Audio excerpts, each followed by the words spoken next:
Bismillahirrahmanirrahim. Assalamualaikum warahmatullahi wabarakatuh. Kembali lagi dengan mata kuliah kita teori bilangan. Untuk saat ini dan seterusnya kita akan menggunakan perkuliahan dengan metode daring atau online. Nanti video yang akan kita buat akan kita share di YouTube. Dan untuk diskusi kita bisa menggunakan WA group atau juga bisa langsung di komen di bawah video tersebut. Sebelumnya kita akan saya ingatkan lagi kalau kita menggunakan buku Sukirman, ya. Sekarang kita melanjutkan materi kita yaitu tentang keterbagian. Dalam keterbagian ini yang jadi semester pembicaraan kita yaitu adalah bilangan bulat, ya. Jadi secara umum di teori bilangan semester pembicaraan kita adalah di bilangan bulat. Ya, pada kasus-kasus tertentu bisa saja nanti semesternya menjadi bilangan asli, ya, lebih kecil gitu ya lingkupnya. Baik, kita akan bahas tentang keterbagian. Nanti keterbagiannya kita akan bahas tentang 3 saja. Ya, yang pertama relasi keterbagian, kemudian FPB, dan terakhir KPK. Nanti akan kita buat menjadi 3 video yang durasinya agak singkat supaya tidak terlalu panjang, ya, untuk ditonton. Baik, langsung saja kita mulai.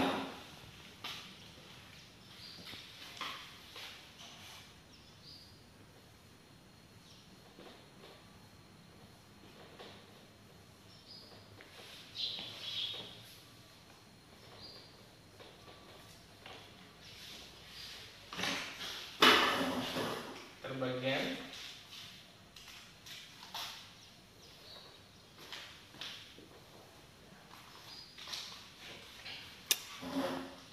yang pertama kita bahas relasi keterbagian.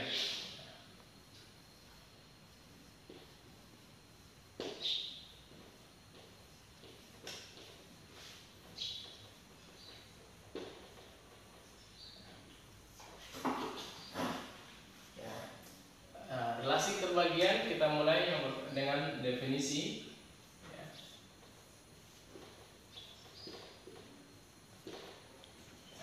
Definisi dari relasi keterbagian. Ya, bilangan bulat A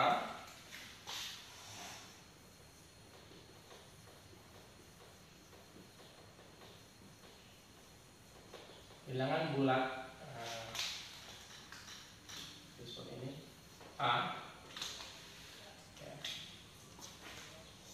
membagi habis bilangan bulat B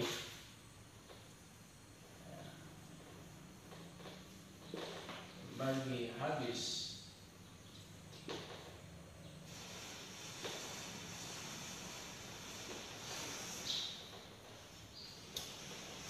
kita pakai ini B. Nanti ditulis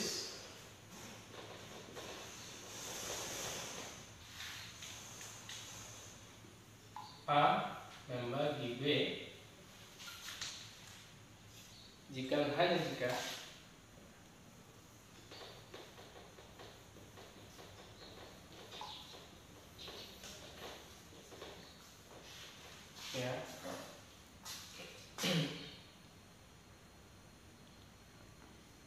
terdapat bilangan bulat K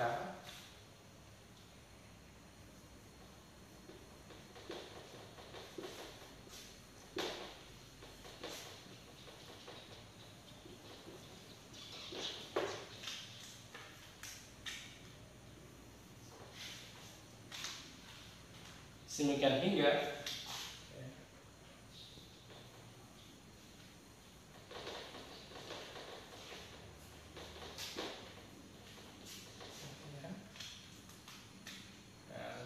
B sama dengan A dikali K, gitu ya.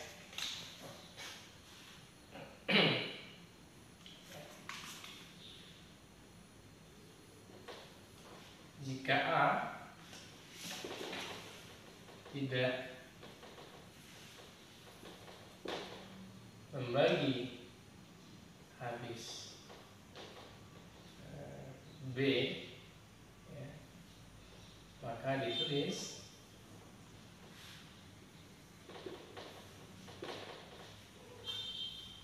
A, ya. Ini kita coret. Nah, gitu ya. Nah, jadi inilah yang menjadi pegangan kita untuk membuktikan teorema berikutnya dalam relasi keterbagian. Ya, nanti kita bisa contohkan. Ya, contoh. Ya.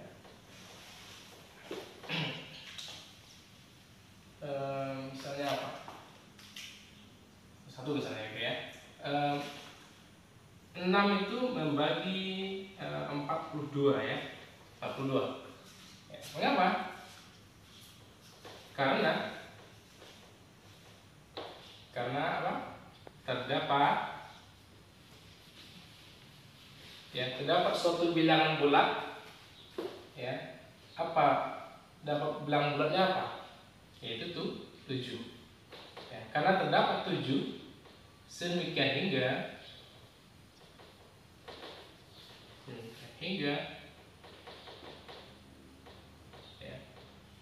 42 ya, itu sama dengan 6 dikali 7 ya. Maka dikatakan 6 itu adalah membagi habis 42 karena terdapat 7 ya, suatu bilangan bulat yaitu 7 sedemikian sehingga 42 sama dengan 6 kali 7. Nah, jadi ini disebut dia membagi ya, A itu 6 itu membagi 42 ya. Nah, adanya satu bilangan bulat yaitu 7 ya. Jadi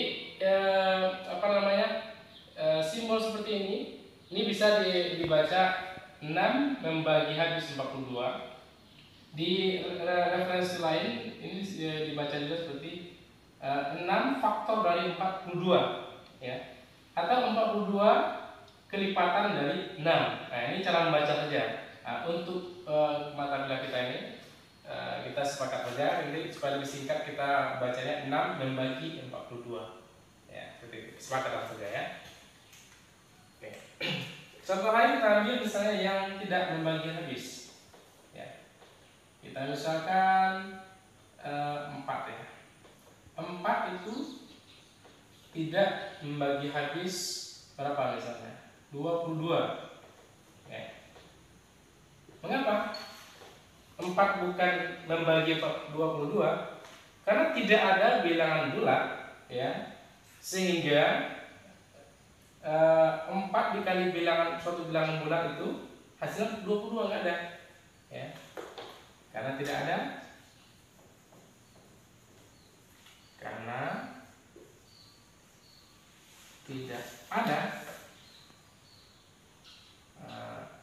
suatu bilangan bulat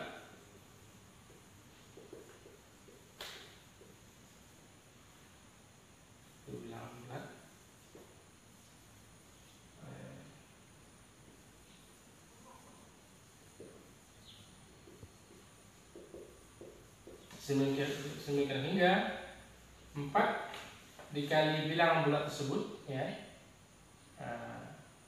katakan A itu sama dengan 22. Dengan A ini adalah suatu bilangan bulat ya, itu enggak ada. Maka dikatakan 4 tidak membagi 22 ya. Selesai itu contohnya. Oke, nanti di buku juga bisa kita baca ya. Kalau K ya, pada definisi dia akan bersifat tunggal ya. Dia tunggal. Jadi dia tidak nilainya akan satu saja. Ya. Kalau seperti ini tadi 6 membagi 42, maka hanya ada satu K, satu bilangan bulat itu 7. Nggak ada bilangan yang lain. Ya, itu maksudnya tunggal. Jadi kalau seandainya ini untuk membuktikannya ya. Kalau kita misalkan tadi ya di sini B sama dengan M kali A, kita misalkan K itu yang pertama M, kemudian yang kedua K gitu ya, B sama dengan K kali A seperti yang buku. Berarti kan M kali A sama dengan K kali A kayak gitu. Nah, sehingga M sama dengan K ya. Kalau M sama dengan K berarti kan nilainya cuma 1, sama saja ya. Kalau dalam kasus ini berarti M nya sama dengan 7, K nya juga 7, jadi nilainya 1 saja ya. Itu sifat ketunggalan dalam nilai ini, dalam nilai bagi itu ya. Kemudian juga kalau seandainya A nya sama dengan 0 ya, dan B nya tidak sama dengan 0 ya, maka tidak ada bilangan K yang memenuhi ya. Misalnya A nya 0 ya, B nya kemudian bukan 0, berarti kan yang bukan 0 sama dengan 0 dikali 1 adalah 0 ya, berarti kan tidak ada yang memenuhi ya. Nah, tetapi kalau seandainya B nya 0 dan A nya juga 0, nah, maka akan banyak terdapat nilai K. Nilai K itu tidak terhingga banyaknya ya. Karena 0 dikali berapa kan tetap 0 gitu ya. Jadi K nya bisa 1, bisa 2, bisa 3, dan seterusnya. Ya, hasilnya akan tetap benar gitu ya. 0 sama dengan 0 dikali sesuatu. Jadi sesuatu itu banyak jumlahnya ya, tak banyak. Nah, itu maksud dari paragraf yang pertama di halaman 34 itu. Nanti kalau ada pertanyaan bisa kita ini ya di komen di bawah videonya. Baik, kemudian kita lanjut ke teorema 2.1.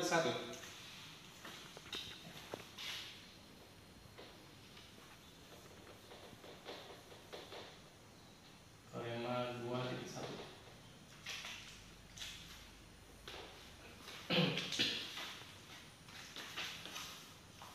Jika A membagi B dan B membagi C, maka A membagi C.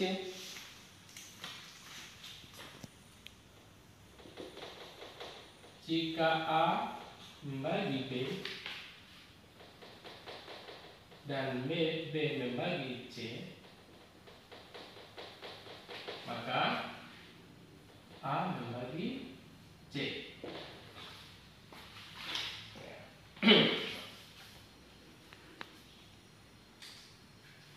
Ya, ini bisa ini ya, bisa dengan mudah kita ini kan, kita buktikan ya. Jika A membagi B dan B membagi C, maka A membagi C. Nah, maka ini dengan mudah bisa kita buktikan. Ya, bukti.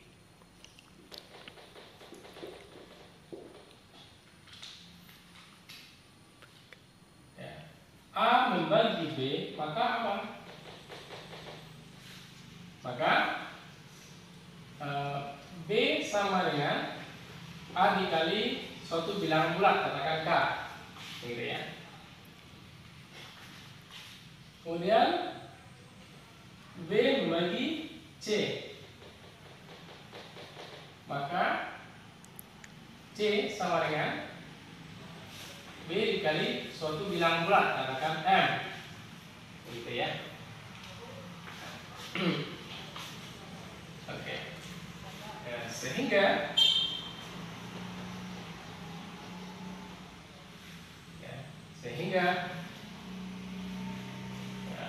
kalau ini kita arahkan dia menjadi, nah ini apa hasilnya? Nah, berarti ada C sama dengan A dikali suatu bilangan bulat, katakan N, kayak gitu ya.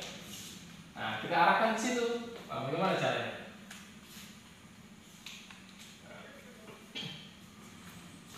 Ya, kita punya C-nya ini. Bagaimana caranya itu? Ini diajak mikir duluan ya. Oke, ini apa namanya? B sama dengan itu. Nah, kita misalkan C tadi. Di sini kan C sama dengan B kali M. B-nya adalah A kali K. Langsung kita masukkan A kali K kali M ya. Maka ini sama dengan A kali K M. Nah, inilah inilah suatu bilangan karena K bilangan bulat, N juga bilangan bulat, maka hasil kali juga bilangan bulat. Ya. Ini itu adalah sifat tertutup pada bilangan bulat. Nah, kita misalkan ini A kali N. Ya. Ini juga suatu bilangan bulat. Ya. Sebenarnya sampai di sini juga sudah terbukti sebenarnya. Tapi kita akan mencoba saja menjadikan dia suatu simbol bilangan bulat tertentu. Oke ya. Oke. Berarti di sini adalah yang pertama kali IC. Nah, jadi terbukti bahwasanya A itu membagi C ya. Nah, saya akan memberikan contoh di latihan. Ya, kita ambil nanti 2 contoh saja di buku latihan. Ya, contoh soal ya.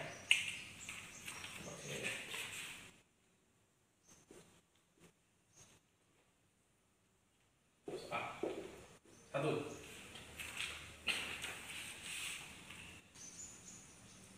Kita ambil misalnya nomor 12 ya. Latihan detik 1 nomor 12. Buktikan bahwa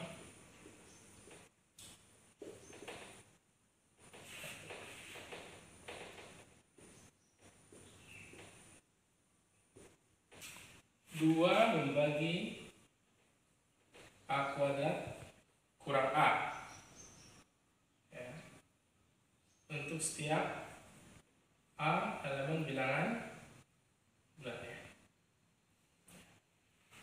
Elemen bilangan bulat. Oke.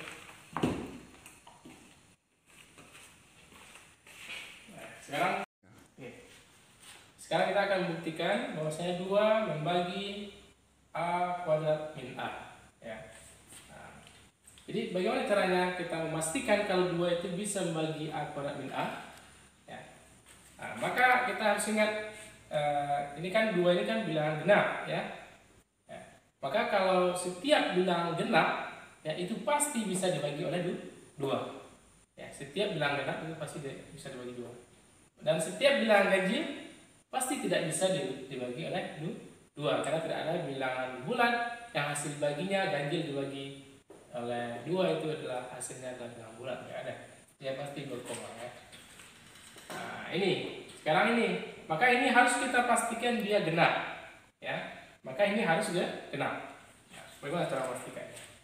Nah, tinggal itu aja. Jadi kita cukup memastikan. Nah, maka gini, cukup membuktikan bahwa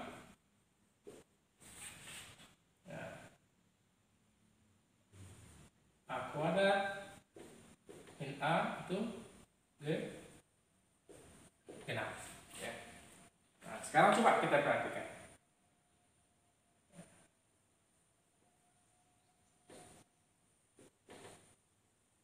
Diperhatikan bahwa A kuadrat min A itu sama dengan A dikali A min 1 ya. Nah, sekarang coba kita perhatikan. Nah, kalau 2 kasus ya. Misal kasus pertama gitu ya. Misal A genap ya. A genap. Ya. Maka apa tadi?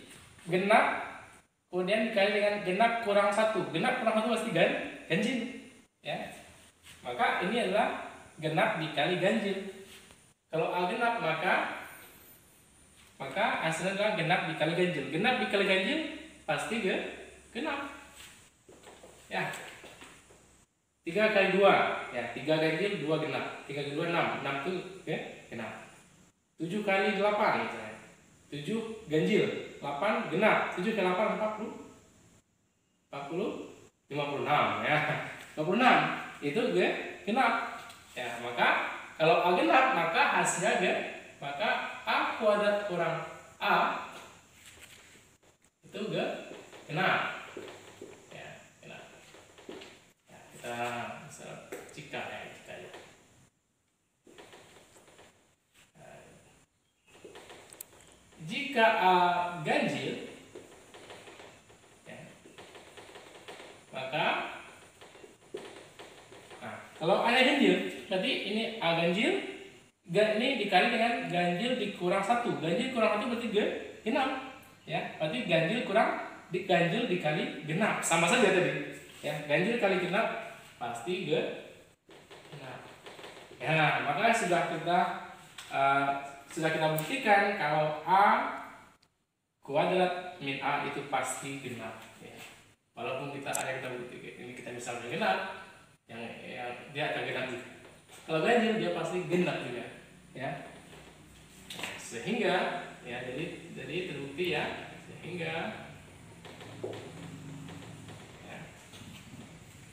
sehingga A kuadrat kurang A genap ya. Dengan kata lain,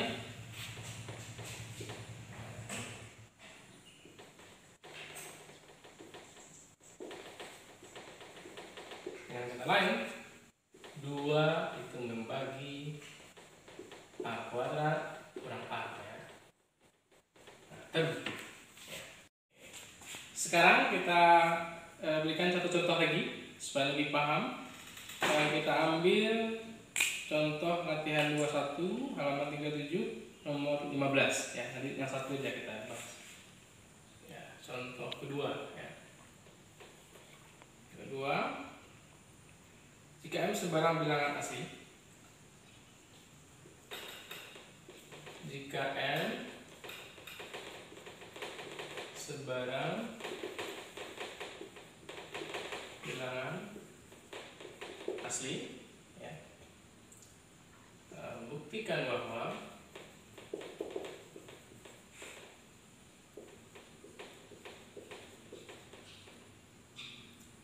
tujuh itu membagi 2 pangkat 3M kurang 1 ya. Oke.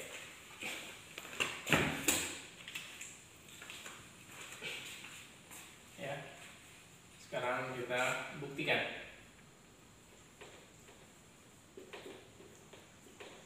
Ya.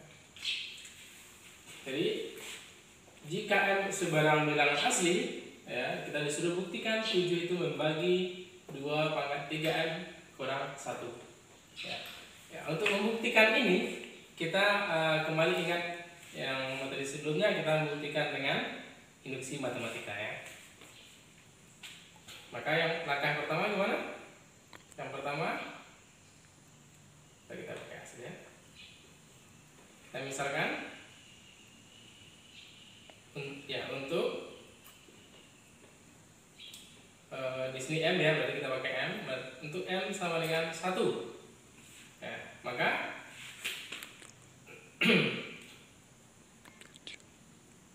maka ini apa? 2 pangkat 3 kali 1 itu kurang 1 sama dengan 8 kurang 1 sama dengan 7.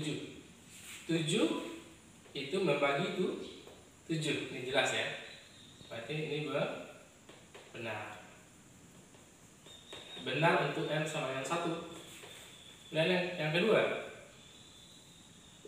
ya,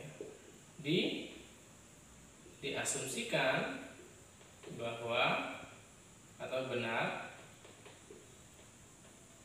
diasumsikan benar untuk M sama dengan K. Maka atau yaitu ya, selain K berarti yang ini ya, berarti 7 itu membagi 2 pangkat 3K min 1 ya. 7 membagi ini ya, atau 2 pangkat 3 kali 1 itu kelipatan dari 7 ya. Selanjutnya apa? Diasumsikan benar untuk mereka, yaitu 7 membagi 2 pangkat 3K min 1. Ya. Selanjutnya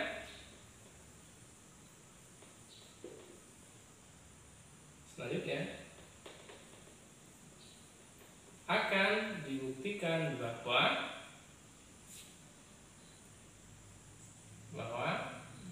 benar untuk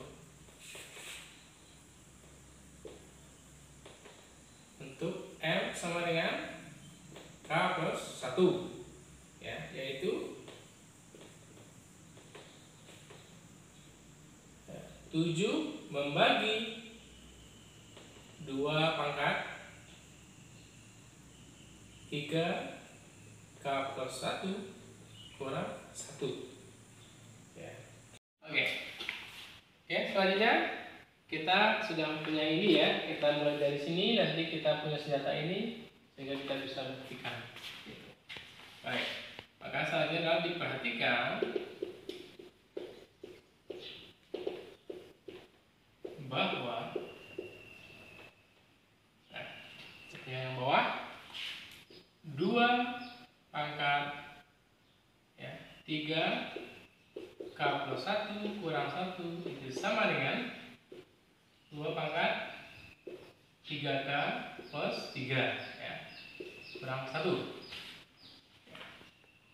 Yang ini sama dengan, kita pisahkan ya berdasarkan sifat bilangan pangkat, maka akan menjadi 2 pangkat 3 kurang 1 ya. Selanjutnya kita lakukan manipulasi seperti biasa ya, ini akan menjadi 3 kurang 1. Kita tambahkan dengan 2 pangkat 3 nanti, dan kita kurangkan lagi dengan 2 pangkat 3. Jadi kita menjumlah dengan 0, tidak ada masalah ya, tidak mengganggu hasil. Oke, ini sama dengan ini kita dekatkan dengan ini. Ya. Ini 2 pangkat 3K 3 dikurang 2 pangkat 3. Nah, ini kita kurung ya. Kemudian ditambah dengan 2 pangkat 3 kurang 1 ya, ini dan ini ya. Oke. Ini akan menjadi, ininya kita keluarkan ya. Maka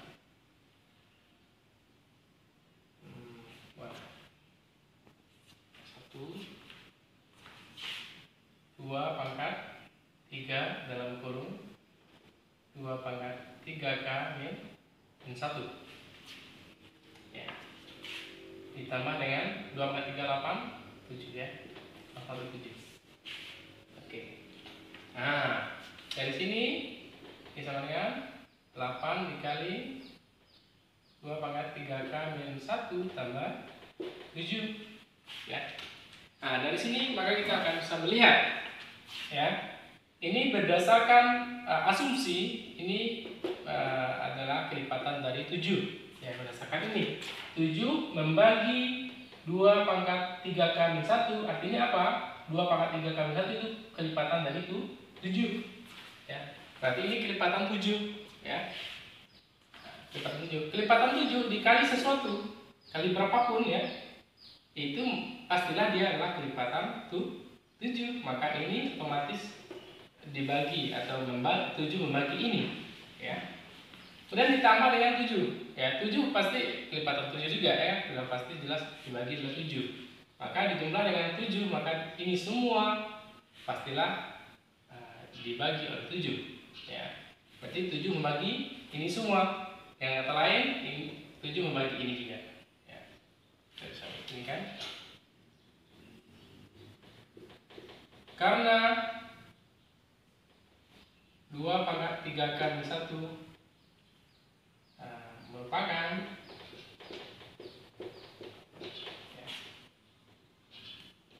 kelipatan dari 7 ya, maka 7 membagi 8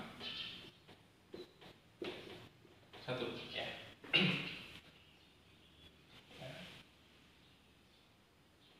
Dan 7 7 pasti ya, dibagikan 7 jelas. Maka langsung aja kita apakan, tidak ada masalah. Ya, sehingga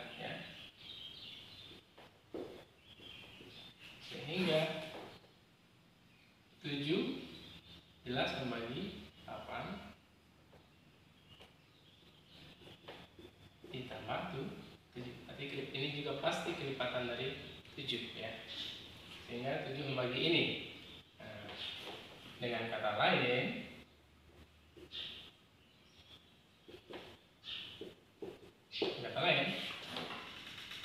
7 membagi ya 2 pangkat 3K plus 1 min 1 ya. Terbukti ya.